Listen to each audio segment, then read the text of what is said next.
Hello loves, welcome back to TigeraGitana. Today we are going to do another Orisha story time. I love doing this with y'all because I do feel like it is one of those things that just helps us connect to our roots. It's kind of like think of it like being by a fire, talking to like an elder, having like, an uncle or your dad or something telling you a story and like sharing like these wisdoms and stuff like that, these lessons within these stories and stuff. So I just really love doing these with y'all.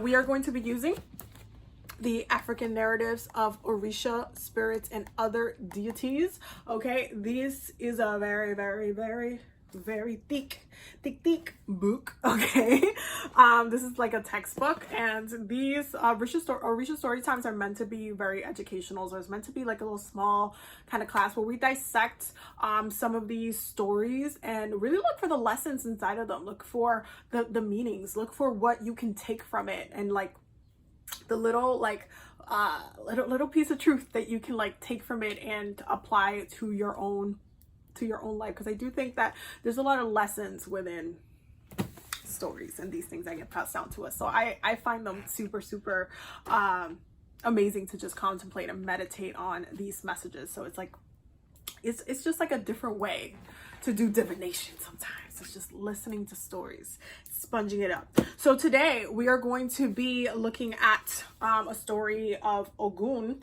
and this is going to be on page 121 of the narratives of the Orishas, and this is going to be number 8. Okay, so this one is called Ogun's Special Gift. Okay, and here we go.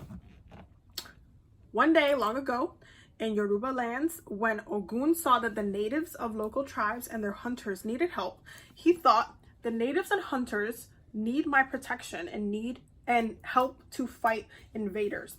Ogun appeared before the natives and hunters and the tribes of different tribes and quote, I am here to help you, and I will give you something to protect yourselves during the elephant hunting season.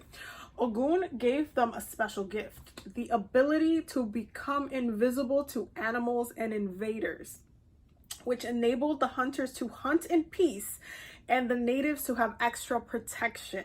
Upon achieving satisfactory, I cannot pronounce that word today, results at the end of each hunting day, the natives and hunters placed the jaw of their captured animals on the foot of the Ogun tree as an offering and gesture of gratitude. Okay, this story, it's so powerful. Okay, let's break it down. Let's break down the messages of this story, of this beautiful story.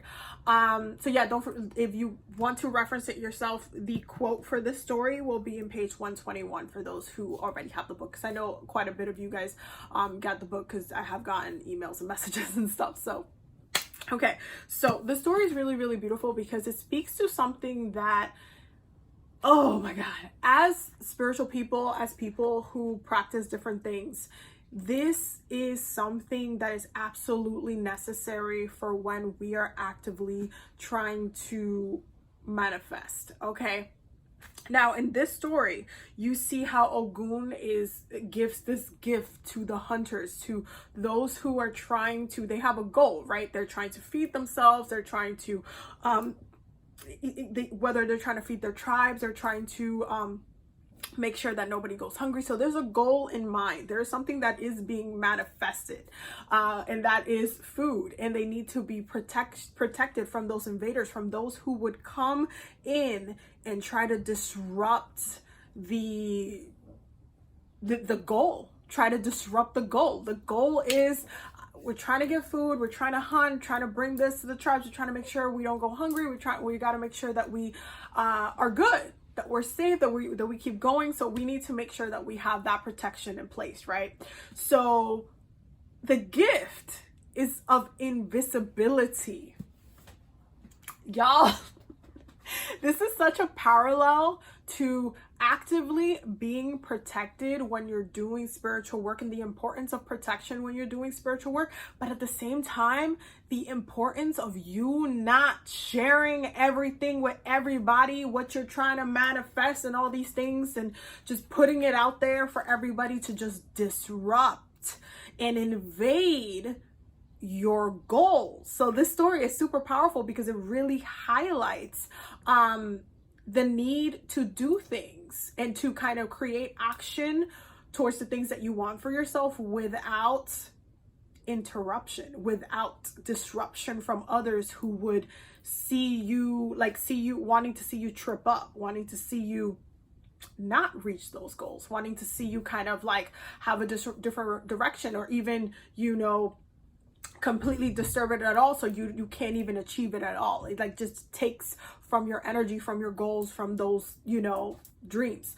Now Ogun is obviously very well known to be a very hardworking Orisha. So there is an aspect to this where it's like doing the work that needs to be done, and working with that energy requires not only concentration but no disruption. It requires you to not be disrupted, and in order for you to not be disrupted, you must be protected. So there's a couple of lessons that you can take from the story. It's very, very beautiful, super powerful.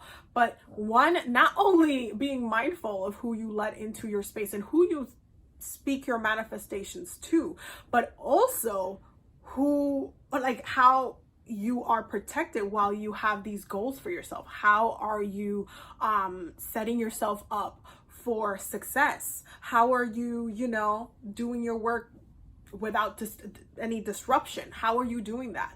Are you doing that by telling your best friend, by telling, you know, your people, by, you know, telling your parents or whatnot? Like how are you setting yourself up for success, for your work to come out as successful as possible?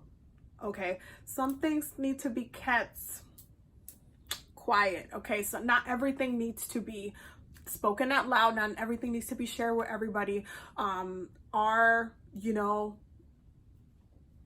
not everybody doesn't have our best interests at heart, and it is important to understand that while we are focused on finishing and concluding something, we need to honor the boundaries that are that we need to personally set for ourselves, so we are not disrupted in succeeding within that work. So this is such a powerful story. The second I flip to it, this is how I pick which story we're doing. Like, it's like bibliomancy. For those who actually saw that video, it's like bibliomancy to me. Like I'm like, okay, which one are we gonna talk about today? Which one are we going to talk about? So that one I thought was really, really beautiful because it is just so, the message of it is so true, and I think you can learn a lot from that. Okay, so yeah, that was this Orisha story time. I hope that y'all enjoyed it. Let me know in the comments what you thought about the story. And yeah, before I go, just really quickly, I am hosting an event. It's a free event. It's called Healing America, a state-by-state ceremony to heal the land. It is literally, it's a free event. It's all about healing the land. It's going to be like 20 minutes of us focusing and channeling light into the United States, the land within the United States. And it is meant to be statewide. So where it needs to happen at the exact same time in every state and territory within the United States.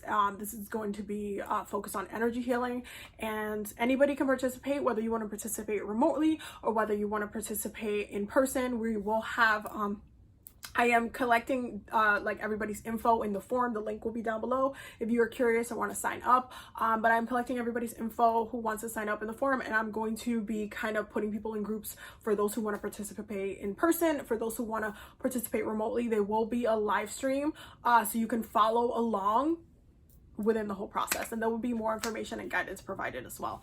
So yeah, if you definitely want to partake, or if you know someone who wants to participate and be a part of it, it's going to be such a powerful event, and I'm so excited to just get to do this work with y'all because it's so needed. The land definitely needs it.